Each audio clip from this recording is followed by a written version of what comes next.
I think you lead us Well, off. thanks everybody for being here. Interesting times. It's funny, as I was thinking about all that's gone down these last couple of days, my dad's favorite song is American Pie by Don McLean. It yesterday felt a little bit like the day the music died. It was a really hard day for, I think, all of us involved in college athletics. I put out the statement yesterday, but it's hard, I think, for people to recognize all that goes in to the preparation and these few opportunities for our student athletes to go out and compete, play the games and the sports that they love. It's there's so much energy, so much effort from the student athletes, from the coaches, from the support staff. Obviously, this is what our entire operation is about, is providing these moments that are very scarce. And when I meet with the freshmen at the beginning of every year, I tell them that this thing is fleeting, and it passes in the blink of an eye. And we encourage them to enjoy it, to really take the time to pause and reflect and recognize the opportunities that they're having as they come. And yesterday, we found ourselves in a position where we, for a certain segment of our student athletes, took a significant piece of that window away. And you know, occasionally it's every once in a while, those of us involved in this every day, you know, we spend a big part of our life treating these contests as the most important thing that we have, and we put a lot of energy and a lot of effort into building competitive, successful programs. But every once in a while something happens that helps to bring everything into focus. And we've had a few of those events happen here over the last several months. We had the passing of my friend Robert Archibald. Of course, we had the passing of our NBA legend Kobe Bryant. And then certainly, as this coronavirus situation has continued to develop, it can't help but bring everything into focus in terms of where sports fits into the bigger picture. And at the same time, I think that it's also been a really empowering reminder of the reach and breadth of sports and of the great service that I think we provide to society. And it's helped to remind people about the power of relationships, about the power of these games to bring people together, to create a sense of community. And all of a sudden, when the lights go off and the entire thing goes dark, there's this incredible sense of void and loss that we have to work through. I mentioned in my statement, yesterday was the hardest day. I've never had a day like yesterday. Things happen incredibly fast, and they're not finished happening. I think that's evident that things are very fluid. They continue to evolve on a national level, on a regional level, and certainly here on our campus as well. But the communication to the student athletes last night, we had a teleconference with them where we sent an email to them in the afternoon, just on the heels of the announcement from the Big Ten. And then we had a teleconference with them and any parents who wanted to participate last evening. We'll have another one most likely early next week. And part of the message is this is an evolving situation, so we don't pretend to have all the answers. We work really hard not to act like we have answers to questions when we don't. But the message to them really was just one of appreciation, support, empathy.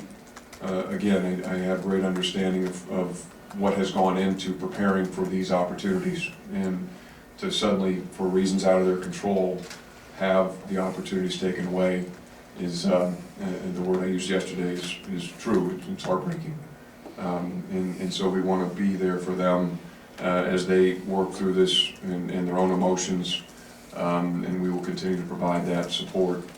So to just kind of outline what has happened, and I think that's fairly evident at this point, but just to be sure we're all on the same page.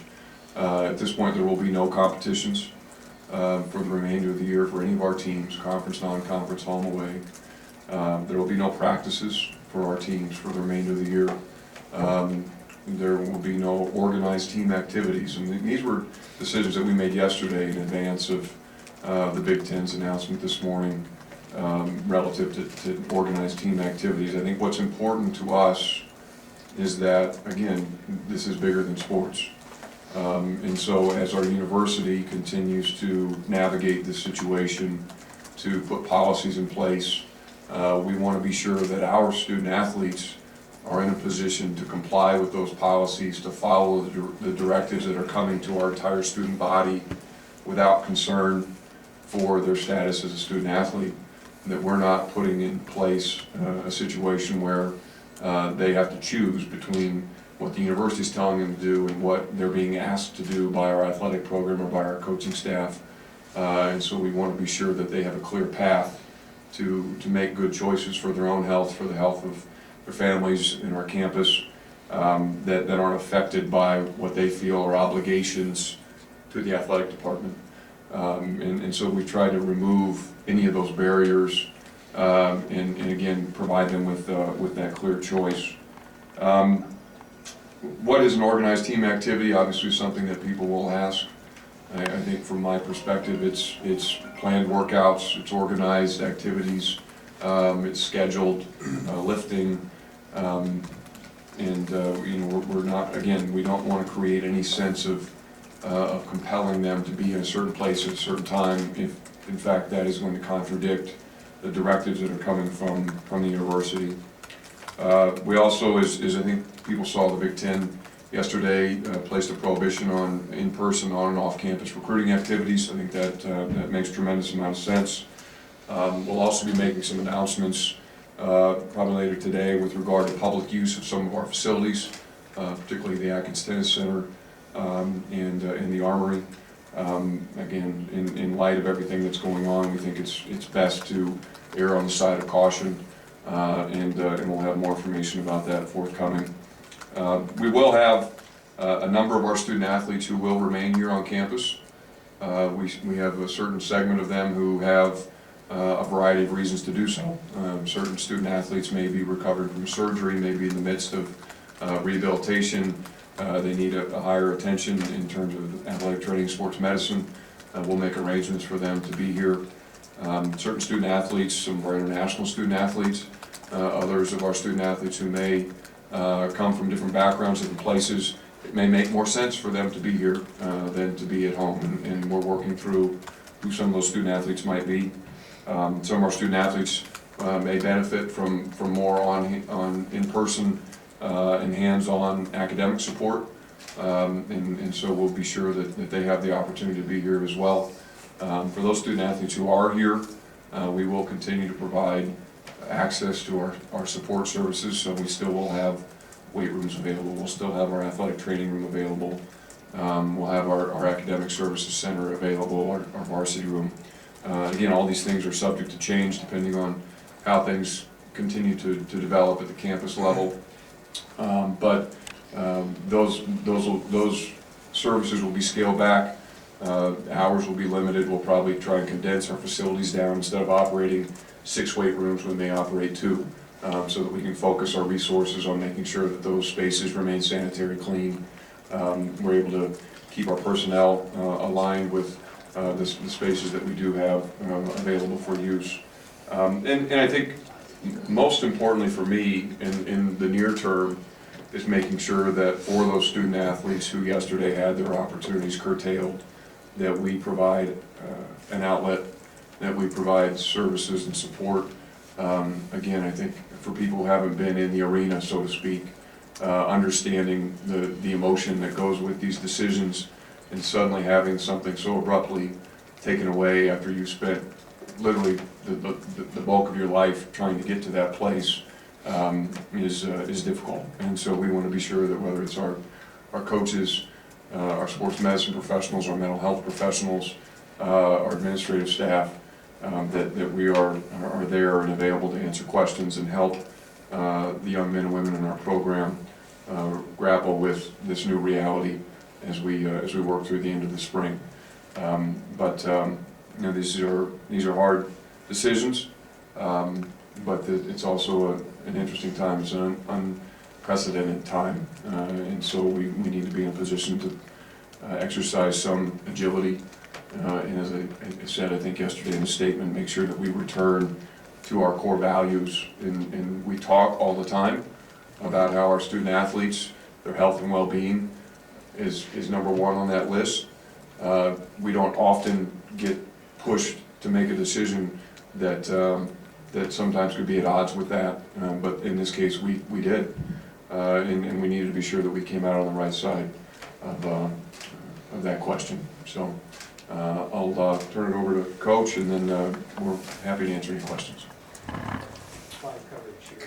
Well, I think first of all, a big thanks goes out to the Big Ten leadership, to Josh, the leadership of our university, in what has been an unprecedented turn of events, and I think we all understand that this is bigger than a tournament, and a Big Ten tournament and an NCAA tournament, and it actually is a very valuable lesson for all of our student athletes in what is the game of life, that it is pretty significant, and how abrupt it can end.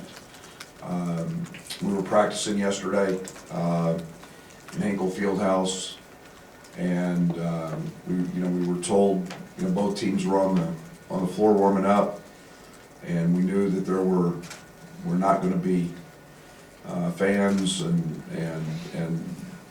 yet there was a tremendous sense of excitement, and 20-30 minutes into that we found out that was not going to happen.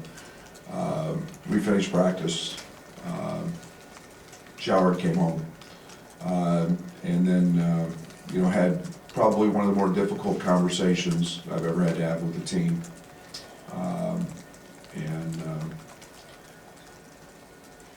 nothing's easy in those moments. You feel for Kipper, Tyler, Sammy, Andres Felice, and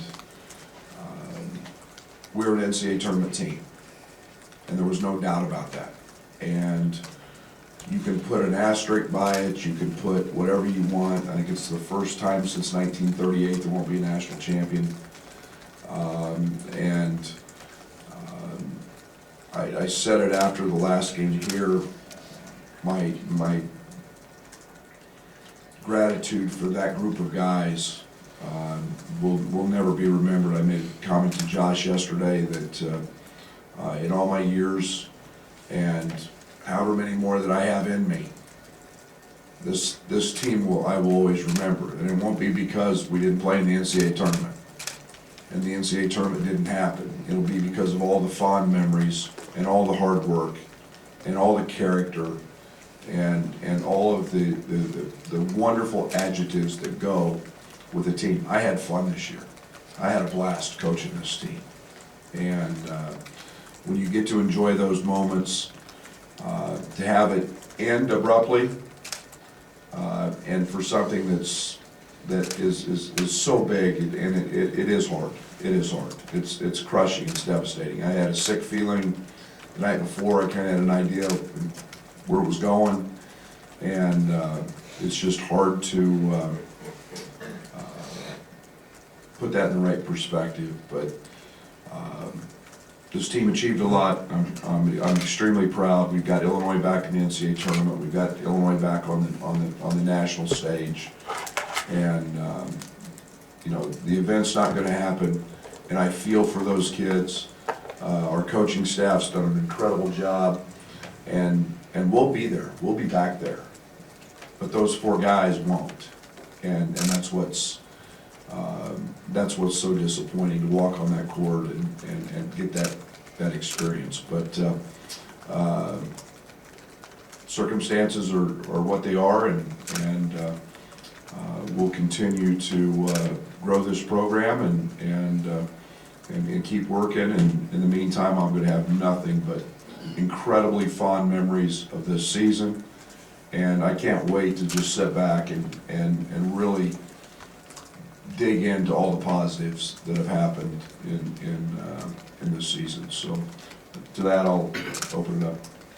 Before we do questions, I'll piggyback on one thing that Coach said. I would be remiss if I didn't also mention how fortunate I think we all feel to be involved with the leadership that we have, and whether we're talking about the campus, the conference, the NCAA, and how grateful I am to our coaching staff. I met yesterday with our entire coaching staff, and then our group of staff members over in DIA as well. We've had sort of non-stop meetings here over the last 36 hours as we think about the implications of this decision for our entire operation, but in particular for our student athletes. And we have a really talented, dedicated group that has put their hearts out here over the last couple days, and really grateful to them for the long hours and the good work that they're doing.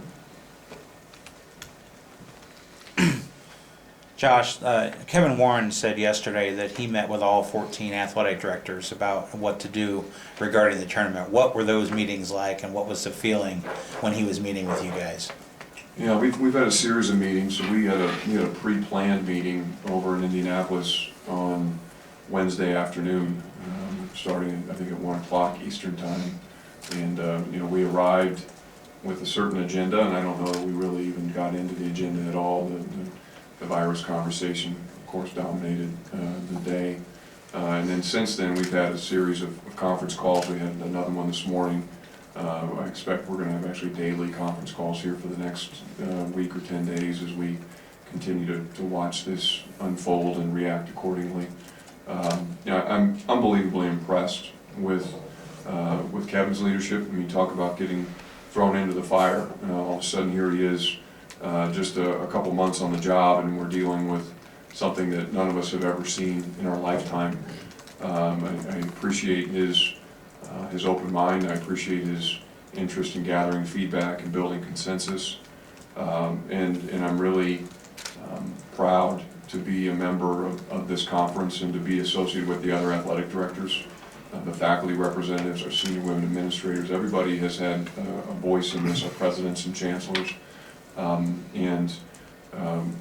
I think we have, as much as any league in the country, I think we have a really strong sense of identity and a good comfort level with who we are, and we allow that to drive these hard decisions. And it's been a very collaborative process, and again, been incredibly impressed with everybody who's had a voice in it. Josh, obviously one of the issues that has arisen is what to do with the seniors that have, had their spring seasons taken away, with the winter sports as well. Would this institution advocate for them to apply for a waiver to have their season back, and or a redshirt situation? Have you thought about that? Have you had meetings about those situations? We've just started to think through some of those things. It's not as straightforward as it might first seem. I think that I fully expect that there will be a lot of amendments, waivers that will stem from these events. I think that certainly the opportunity to come back in a lot of ways is a no-brainer for student athletes who want to take advantage of that opportunity. But you're also going to have to look at scholarship limits. You're going to have to look at roster sizes, because most of those spots have been given to somebody for next year. And so you may have to grow the scholarship support for a year while we work through the transition.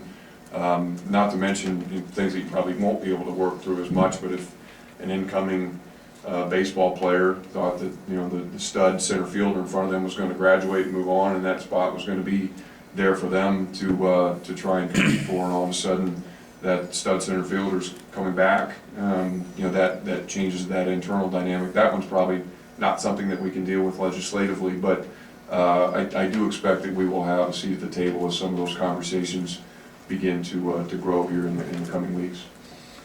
Josh, you mentioned Kevin's leadership through this. How do you approach this unprecedented event? What do you see as your role as a leader through this? I don't know that it's any different than my role as a leader in any other capacity. I think that, you know, we try to be, in a lot of ways, kind of the calm eye in the center of the storm. I think that people are going to look to me and to our leadership team within DIA for guidance, for how to react to circumstances like this. And I think there are certainly elements to this that are unprecedented. The speed at which things have changed has been really hard to fathom, and it seems like we get one sense of what's happening, then by the time we put a communication plan together around that, then it's changed again. But just try to get the right people in the room, ask the right questions, and push people to think proactively about some of the implications of these decisions, and above all, in try and almost triage the questions and think about, okay, what needs urgent attention, what can we push off till tomorrow, what can we push off till next week, because everybody's got their own little pocket in this, and so somebody in the business office is going to wonder, well, what happens to the bus contracts, what happens to the hotel contracts, and in their world that seems really urgent, but in the grander picture, then we got to focus on the student athletes first. We got to get that, and then we're going to move sort of out from that starting point, and so you just try and create a priority list and work through some of those questions. And we've got, as I said, a big group across the way that's put in a lot of time and attention trying to get that list in the right place and start to develop some of those answers. Josh, maybe before this week, how much, in the department, were you talking about coronavirus? What were those conversations like? Yeah, I think that it's become a fairly significant topic of conversation over the last, I'd say, 3 weeks. You know, we started to really pay attention as it was starting to gain more national attention, and as the university started to focus more and more on it. And so we were starting to think through some contingency plans. Certainly we had done a lot of the things that you would expect in terms of encouraging our student athletes to be mindful of physical contact and their cleanliness habits and the like. But you know, obviously it's ratcheted up fairly significantly here over the last week in particular. I don't know that any of us anticipated that it would get to this place. But once it started to move this direction, I felt like, as I left the meetings in Indianapolis on Wednesday, I felt like this was almost the inevitable conclusion of where it might go. Brad, we think of Selection Sunday as part of the experience. You said you guys are an NCAA tournament team. There's other teams in the Big Ten. Penn State and Rutgers were just getting back for the first time in a long time. Do you think that there would be value still to hear your name called? Could that be something that would mean something to you guys, even though there's not going to be a tournament? Well, there's not going to be a selection show, and you know, it's one of the great emotions that take place is hearing your name called, and that sense of accomplishment that you have, and I don't think there was any doubt. You know, we weren't a bubble team. We weren't. You know, we were in. You know, I think that you know, all the talk, you know, for us was about, you know, can we move up a line? Can we move up 2 lines? What, you know, what happens? That's what the Big Ten tournament, how it was going to impact us. So I'm disappointed for our guys that they don't get to hear their name. That's pretty special. It's one of the great memories. But I also understand the ramifications of automatic qualifiers and who do you pick and how difficult that could be. But we'll wait till next year. Josh, when you think back on this past year of Illinois athletics, just how do you put it all in the context? What was this past year just meant to Illinois athletics as a whole? It's been the year that we needed it to be. I think that this was the year, as I've said in different settings, where when we got here in early 2016, if you'd said, okay, when do you expect to turn the corner? I would have circled 2019, 2020. And I feel like we've been able to do that. And again, it's differentiating emotions. It's not being satisfied, but being happy. I think that we're in a good place. This was a really important step in the right direction, particularly in the sports of football, men's basketball. I think our fans are excited. I think our community is excited. I know our student athletes are excited. We talk all the time about winners wanting to be around other winners, and you're feeling the culture within the athletic program evolve and change, and there's now an expectation that I think is being passed around amongst the student athletes, amongst the coaches. There's positive peer pressure. Hey, look what we're doing. What are you doing? And I think that's a really good place for us to be. And now the challenge for us is to take this momentum and capitalize on it and use it as a springboard to what I think can be a really special year next year and beyond. And so pleased, never satisfied, but happy with where we are and looking forward to what's to come. Brad, you mentioned that, this is toughest for the seniors, and what have you just seen them, how have you seen them react to this? Oh, there was a lot of raw emotion. And, there were more hugs, more tears from coaching staff, players. People forget we invest a lot. We invest a lot of ourselves in each of these young people, and we want for them to have special moments and memories that last a lifetime. That's what part of the beauty of athletics is that you create lifetime opportunities and lifetime memories and relationships, yeah, that was a challenge yesterday, and there wasn't a dry eye in there, and you expect that. That's when you know people are invested and they're bought into to everything that we're doing, and I couldn't be prouder of that group of guys, and yet my heart aches for them. Josh, obviously tough for those basketball seniors that don't get their postseason. For the baseball and softball team, have you gotten a chance to address maybe those seniors that kind of see their season end before it really started? Just in the context of the overall student-athlete communications, we haven't had a chance to sit down with individual teams yet, but I anticipate that we will have that opportunity as the weeks go on here. We'll see again as the university issues its various directives, what those opportunities look like, whether they're in person or they're virtual. But again, we have great understanding and empathy for what this means for a lot of our seniors, and we want to be sure that we're looking at, and we've tasked some of our group across the street with thinking about ways, and they're not going to be great. We recognize they're going to be poor substitutes, but are there ways that we can soften the blow a bit for our seniors in particular, in terms of things that they're specifically missing senior day in their respective sports? Some of them may have had the opportunity to be four-time letter winners, people who are looking to compete for this last time, or graduation. We don't know what's going to happen around commencement. We always do a breakfast for graduating student athletes that morning. Things like that, end of the season banquets where the seniors are honored.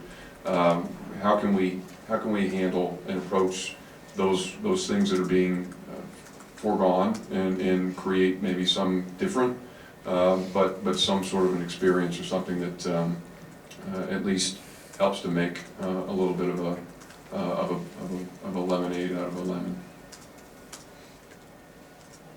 Josh, as rapidly as this all develops in a negative way, if things were unexpectedly to go in a positive direction, has there been any talk of a door open at all to any kind of reversal, or is this all final?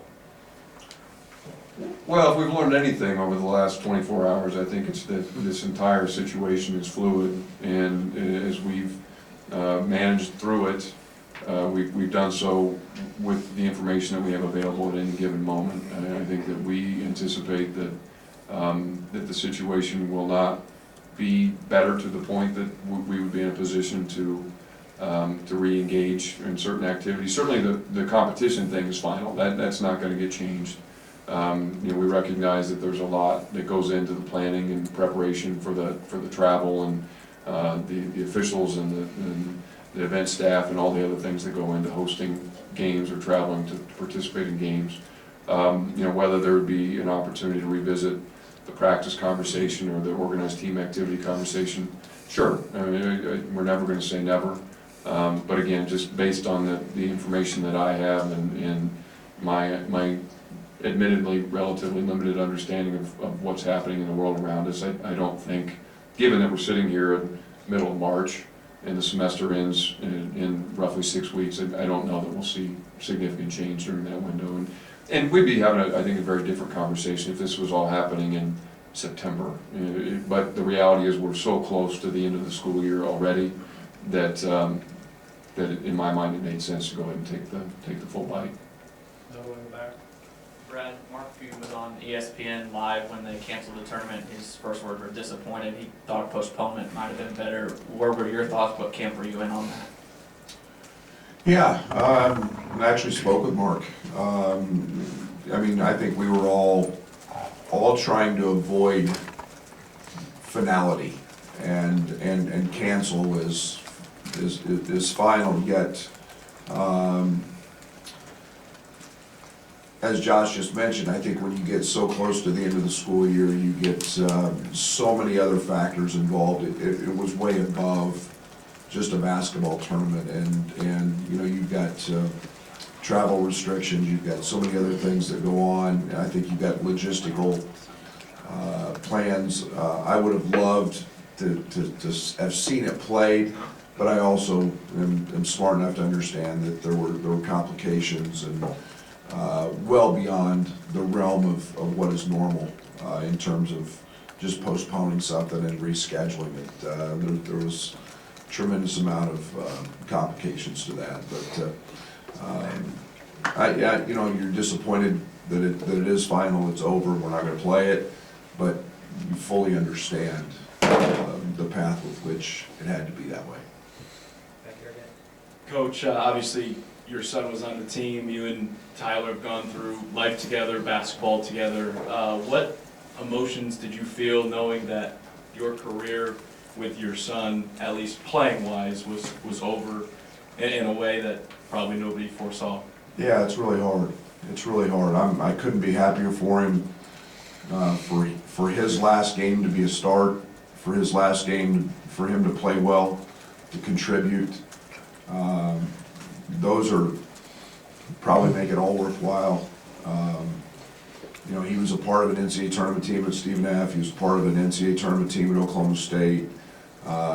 He was a part of an NCAA tournament team at Illinois. He never got to step on the court with that, but man, there's a lot to be really, really proud of, and not as a coach, as a father. Shoot, I'm blessed.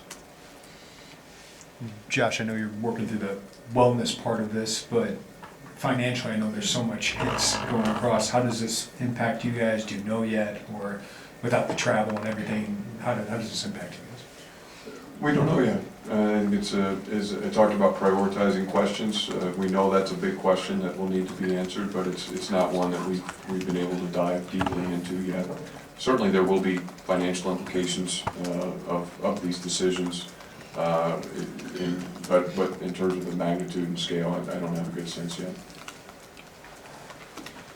I guess, Brad, where did you kind of draw the ability to craft the right message with those guys, and just that process for you to have that conversation with them? Well, I thought on the drive home, and a lot of us coaches were talking around the country, and you know, we kind of had an idea of what it was, and again, I think you just kind of pause for a moment and you realize the abruptness of it, but you realize the raw emotion that's going to be there and how bad you feel. Yet in Illini basketball, there was a lot to be proud of, and I wanted to make sure that they understood what they had done. They brought us back to national prominence. They brought us back to the NCAA tournament. They achieved great things. We had a double bye. We were in competition the last week for the conference championship, the conference title. We were in a position to win a national championship. To be quite honest, I think in a year there was no clear-cut favorite. We had a chance. I wanted them to experience that. The Illini Nation is back better than ever, and the sellouts, the crowds, and I want them to remember those things, and not just the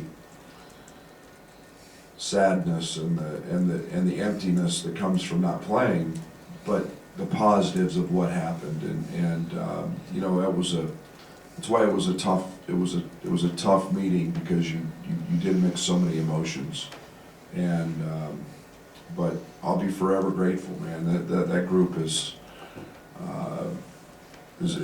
always going to live as one of the teams that accomplished so much and deserves so much credit. So I wanted them to know that. Josh, how do you encourage all of your teams to maintain strength and conditioning while also saying that lifting is one of the things that you have to cancel as an official matter? And will your trainers be available and your support staff? Yeah, I think that, one, I don't think we have to encourage it. You know, for our student athletes, the thing that I love about all of them is that their level of commitment and dedication is really without peer. And so their commitment to their ongoing development and physical improvement doesn't need me to incentivize that. They're doing that on their own. And as I said, we'll continue to make facilities available to them to do that. We're one of our meetings this morning, our strength conditioning staff will be developing plans to be sure that we're able to continue to provide guidance and instruction to our student athletes, even remotely, so that they have access to a plan, so that they're not just going into the weight room and doing their own thing, that we're giving them a sense of direction and guidance in terms of how their workouts should be held and what they're trying to accomplish. So it's, again, all new ground here, but feel good that our student athletes continue to be as motivated as they've ever been, and we'll continue to provide as many resources as we ever have, although the delivery of those resources might be a little bit different than we've seen in the past. Brad, how will you navigate recruiting, understanding you can't go out on the road? What will that look like for you? Do you even know at this point? No, I think it's something, in fact, we were talking about this morning. I mean, we're all in the same boat, and yet the transfer portal is filling up as probably as we speak. You can't bring those young people on campus. Everything will probably be done a little more now over the phone. You know, I don't know, I think it's to be determined yet if you can convince a kid to come by phone call. But I think, again, it's a very fluid situation that we'll see how universities, how conferences choose to move forward. The NABC has banned all recruiting, so you know, fortunately I've got a great staff, and we are in a very nice position to have a majority of our recruiting needs met. But yeah, we'll stay monitoring the portal, monitoring phone calls the best we can. Mail-outs become probably a little more prominent, and stuff that we can send out through graphics and other things, but we'll stay as fluid as we can in that process. We've had a lot of 21 kids in unofficially, some officially. That's been a very big positive, is they got to see State Farm Center, they got to see some games.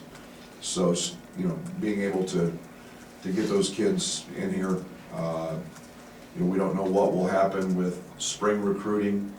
We're being told that a lot of the circuits could possibly not happen. So we're still really up in the air as to what recruiting is going to look like here as we move forward. Brad, I suppose this is a kind of a follow-up to that question, but I mean, do you have ideas as a staff on how to keep, you know, connected, you know, with the team, and the players still engaged as you know, still move forward even if there's not, you know, organized activities? Yeah, and I think the one thing that you know, we'll continue to monitor that. I think the one thing that's needed for us is a break.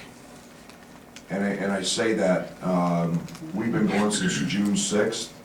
We didn't have a break with August, with the trip to Italy. Stepping away from and letting the body recover and the mind heal, so to speak, will be a pretty good thing. We had it planned anyway that we were going to take several weeks away from it. So we've got a little bit of time here how we'll get it. And as Josh mentioned, we've got highly motivated athletes who are going to continue to work and improve their games and so on and so forth. And through Fletch, and we'll sit down and monitor those situations. We'll stay up with the university policy and how, if any of those things change. But a break is needed for us, and we're going to utilize that the best way we can. Back. Josh, have there been any signs of sickness or any testing or need to be testing in the department? We haven't had anything, no. Josh, there will be a lot of communication about the communication between, the leadership, whether it's the NCAA office in Indy to the school presidents to the college athletic departments. How do you feel about how this was handled? I know it's unprecedented, but is that an appropriate conversation to have about how do we improve the communication? I think when it's over, there's a chance to go back and reflect on how everything was handled and learn from, like you said, a situation that none of us have ever encountered before. I think we're still very much in it, and so doing a look under the hood to examine how it happened, I think is probably a little premature. But again, as I said earlier, I think that everybody is. I have no doubts that they're all doing the best jobs that they can and making the best of a really bad situation. And so, we'll continue to engage at the conference level and at the national level, and the ripple effects of this will be felt for a long time. And as you mentioned in your question, I think there's just so many tentacles to this that are going to need to be addressed as we get through the immediate nature of what's happening on the day-to-day and start to look at some of the longer-term implications. It's going to take some time. Josh, you have some staff who've earned some performance bonuses. You might have to change the trigger mechanism. Do you have to talk to the chancellor? Do you have to get board approval for that? Yeah, we're looking at some of that. We recognize that, particularly for some of our spring sport coaches, they're now not going to have that same opportunity to earn some performance bonuses that they may have had in the past, and those can be meaningful increases for some of our coaches, staff. Another thing that we're studying is summer camps, and that's another opportunity that especially many of our assistant coaches have to earn supplemental income, and so those are open conversations right now that we're working through, recognizing that we have staff who have come to rely on at least some percentage of that income as part of their annual compensation, and we want to be fair to them and mindful of that. So I don't know the answer other than to say that it's on that list of things that we've got to contemplate. Brad, you say we're just 5 days away from you walking off the court in Iowa, giving high fives to the Orange Crush, and you said you're at practice yesterday. I mean, can you describe just the roller coaster of this week, the emotion, how fast it happened, and how the emotions changed so fast? We've hit the gamut of all of them. I probably hit the bottom this morning when my wife goes, "Now you got plenty of time to clean out your closet." We shift gears so quickly in basketball, and it's when the final game's over and you just jump into recruiting, and you wake up and you've got another gear that you just go to because it's not X's and O's and it's not your team. Now it's recruiting, and it never stops. And now it's stopped, and winning the last game, winning against Iowa, getting the double bye, we were all ecstatic. That was something that meant a lot, and then for me personally, to have Tyler out there, to have this group of seniors out there. I mean, I was I was so happy for them. And, you know, and I'll be real, you know, having my contract extended, was extremely important and very, very pleasing. And, that emotion, was a part of it. Man, when you're in a place you love and it's the cliche, you don't mess with happy, you are happy. And yet, I don't think we ever lose the, or I don't anyway, understanding of why I got into this business and this profession, and that's to help young people grow and to see that. I mean, I had a pit in my stomach when we got to Indy and saw what was happening, and then when you're out there practicing, and if you knew how good yesterday's practice was, Derek sitting back there nodding, I mean, we were off the chart. And you're sitting there halfway through and you find out that they pulled the teams and you know it's over. And you just know where it's gonna go. And it's raw emotion. I don't know how to explain it. Brad, you mentioned earlier this team's been fun, you enjoyed coaching it so much. What was it about it? I mean, we've seen the moments on the court, but what behind the scenes made this so enjoyable? Oh, their personalities. And you guys have gotten to know them. I mean, you guys have gotten to experience them as much as I have. This is character over characters, and our character is really high. And we've got great guys, and they were fun. They accepted challenges. They wanted to learn. They continued to grow.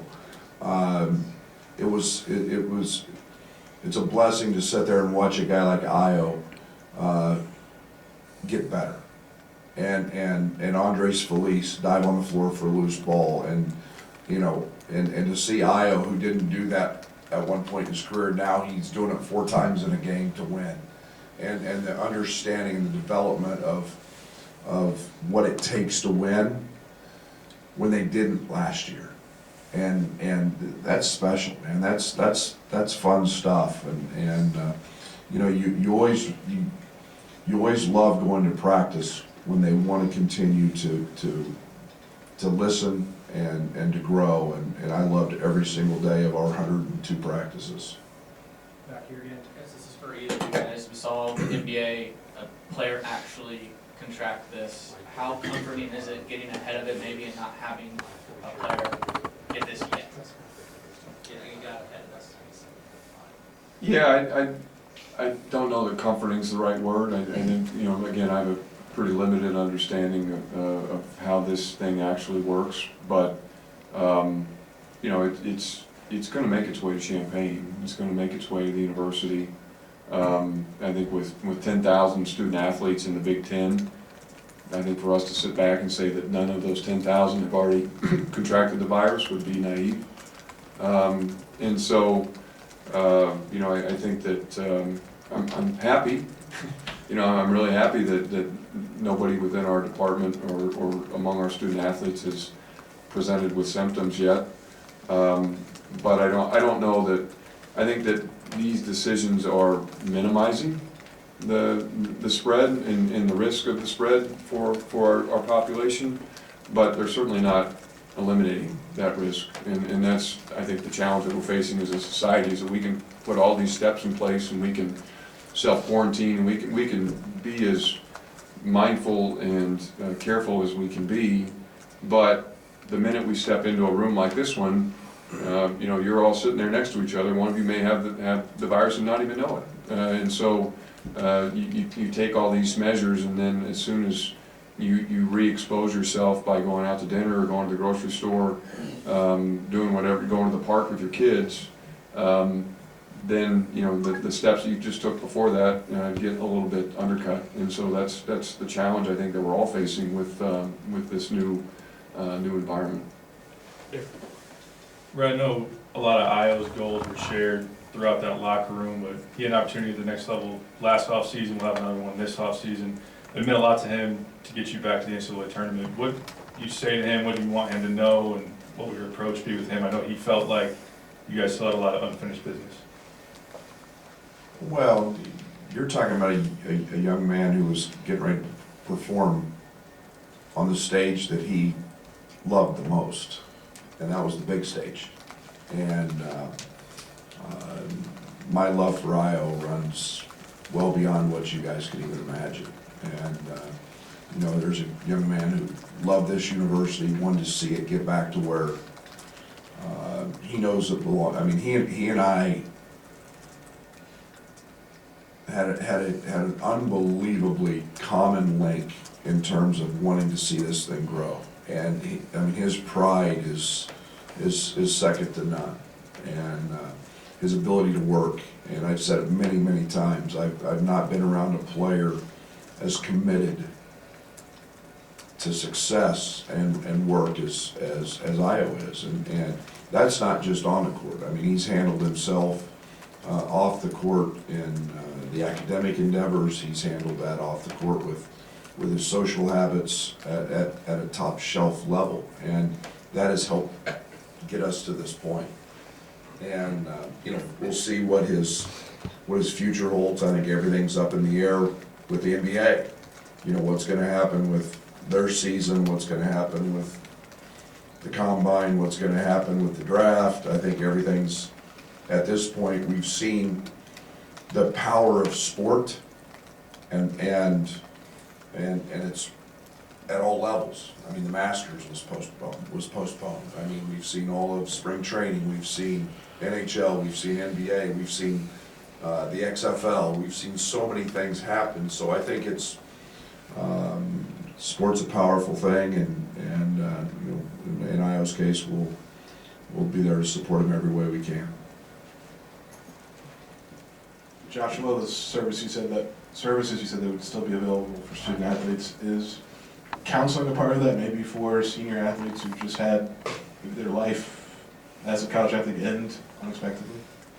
It is, yeah. We have a fairly robust mental health structure in place that's always available to our student athletes, but we've already been in communication with them here over the last 24 hours, in particular in this instance, making sure that we have resources available for them as they, as I said, as they continue to wrestle with the implications of this for some of them for the end of their careers.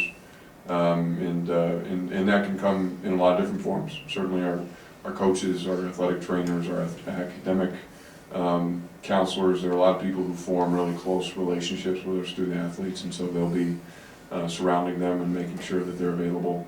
But then also training professionals as well will be a part of those resources.